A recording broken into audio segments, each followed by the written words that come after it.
വാർത്തകൾ വിശദമായി. നിയമസഭാ തെരഞ്ഞെടുപ്പിൽ മത്സരിക്കുന്ന 20 സ്ഥാനാർത്ഥികളുടെ പട്ടിക പുറത്തുവിട്ട ആം ആദ്മി പാർട്ടി. മനീഷ് സിസോദിയ അടക്കമുള്ളവരുടെ പേരാണ് രണ്ടാമത്തെ പട്ടികയിലുള്ളത്. നേരത്തെ 11 പേരുടെ പട്ടിക AAP പുറത്തുവിട്ടിരുന്നു.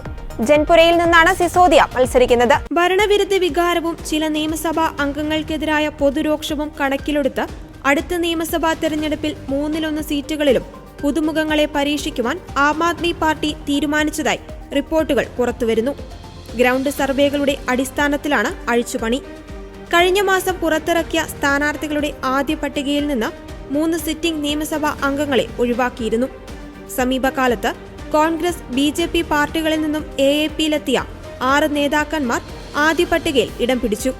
മുൻ കോൺഗ്രസ് നേതാക്കളായ ചൌധരി സുബൈർ അഹമ്മദ്, വീർ ദിങ്കൽ, സുമേഷ് ഷോക്കീൻ എന്നിവരും മുൻ BJP നേതാക്കളായ ബ്രഹ്ംസിംഗ് തൻവാർ, അനിൽ ജ, BB ത്യാഗി എന്നിവരുമാണ് ആദ്യഘട്ട പട്ടികയിൽ ഇടം പിടിച്ചത്. മദ്യനയ അഴിമതിയിലെ CBI, ED അന്വേഷണങ്ങൾ, ജയിൽവാസം തുടങ്ങിയവ ഉണ്ടായെങ്കിലും 65% ജനങ്ങൾക്കും അരവിന്ദ് കെജ്രിവാൾ ജനസമ്മതനാണെന്നാണ് AAPയുടെ സർവേ ഫലം. സംസ്ഥാനത്തെ 99% ജനങ്ങളും തങ്ങളുടെ ക്ഷേമ പദ്ധതികളായ സൗജന്യ വൈദ്യുതി, ജല സബ്സിഡി, സ്ത്രീകൾക്ക് സൗജന്യ ബസ് യാത്ര എന്നിവയെ പിന്തുണയ്ക്കുന്നുണ്ടെന്നും AAP അവകാശപ്പെടുന്നു. കൂടാതെ അധോലോക കുടിപ്പകയും വെടിവെപ്പുകളും സ്ഫോടനങ്ങളും കൊലപാതകങ്ങളും തുടർക്കഥയാകുന്നതിനെതിരെ തെരഞ്ഞെടുപ്പ് പ്രചാരണത്തിൽ ശബ്ദമുയർത്തുമെന്നും പാർട്ടി വ്യക്തമാക്കി.